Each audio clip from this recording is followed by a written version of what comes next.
Your brother Zenith Sangma recently rejoined the Congress.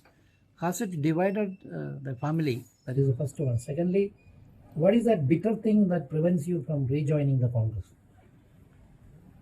You see, there are two things. One thing is that I will not like to share my thoughts from family perspective. Family remains family because whether he goes to Congress or to anywhere, he remains my brother. But I want to tell you one thing, rather tell everybody. I may love my brother, I may love my sister, but once I have shared this with all of you earlier, once I have decided to be in public life, I do not remain monopoly of my family members alone. I began. That means I have hundreds of thousands of brothers and hundreds of thousands of sisters, nephews and nieces. That's how I look at it.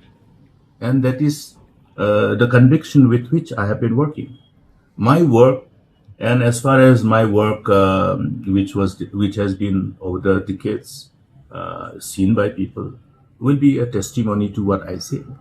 You go to Ampati, you go to Garwits, you see whether Dr. Mukul has engaged in favoritism to really enrich his own siblings and relatives. You just go and see. I think it has become necessary for all of us to know that. Why I did that was because I wanted to lead by example. Maybe some other people also will take cognizance of this approach and understand the value of this, because more than the silver and the gold, I think the name and fame is worthier, is higher value. How we want to be remembered.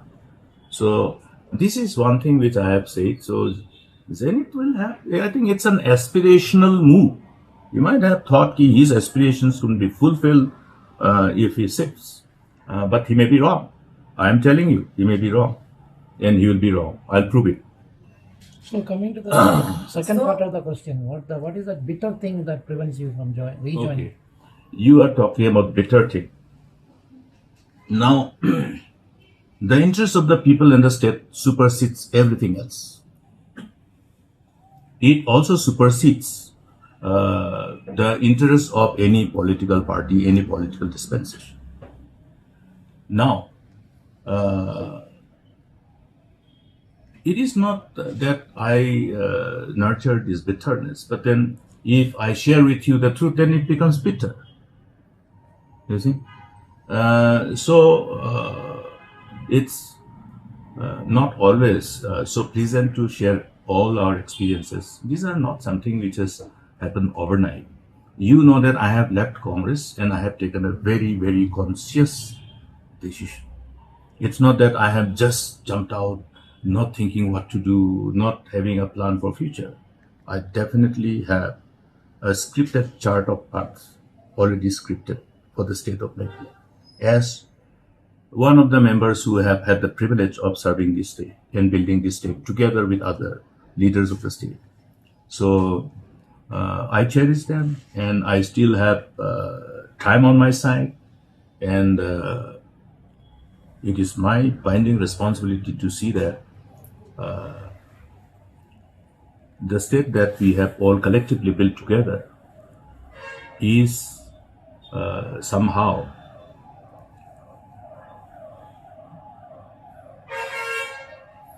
protected from all perspectives. And that responsibility is vested upon all the leaders. And to be able to deliver them, sometimes you have to look at, another route. And that is precisely I have done. Because in Congress, what happens, you look at Karnataka, you look at Meghalaya also in the past. Same things happen. How I have navigated the whole challenges with all these internal challenges within the party, we don't share outside the party, because otherwise it will end up as something which is not pleasant, washing dirty linen in public. So these are things which we have kept close to our chest and have responsibly ensure that these things don't go outside the four walls. But the fact is that Meghalaya is a state where you have almost the whole area covered under the 6th schedule. And we have to also understand our responsibility towards protecting our identity, our culture, our way of life, and the resources, the land that has been gifted by Almighty God. We are grateful to God that God has led our people to this beautiful part of the world, and which they have inherited. Now it is our job to see how, when we are vested with this whole responsibility within the framework of a democratic system of governance, how best we can build this state in the right earnest, that people, the next generation, our children, our children's children, generations after generations, they will have reasons to believe that their predecessors have done what was right. You see as a bigger challenge, NPP or Congress? As a party, As a party. see, we don't take our political opponents for granted, nor we look down on them. There is an inherent challenge in politics. Even a freelancer can be a challenge. Even a freelancer who start his innings as an independent in one of the constituency can be a challenge. I started my innings as an independent candidate in 1993 and I won. Even though I had a very, very limited time of 3 weeks of campaigning, because my resignation was not accepted till then. I got only 3 weeks, but still I won. So anybody can be a challenge. It is not, in general, there can be pockets, there can be, freelancers, and it's good to have freelancers. I would encourage, because, in fact, one of my political strategy will be, in the days to come, in the years ahead, to call upon all those people with the same conviction who would like to take the space available within our framework of constitution in our democratic system, to assume upon themselves the responsibility of being part in the whole handbook affairs of governance by being part of the system, rather than by pointing fingers and blaming others. This is precisely what I did. Rather than blaming others, why wouldn't I myself step into? So this is something which I will be doing in the years to come. We'll be looking out for potential young men and women who will be willing to step into public life and do good and do something great, together.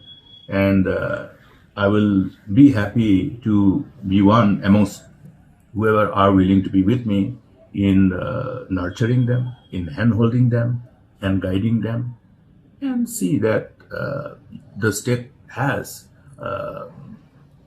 multiple options of leaning on as leaders who will take them ahead in the future generations. Your brother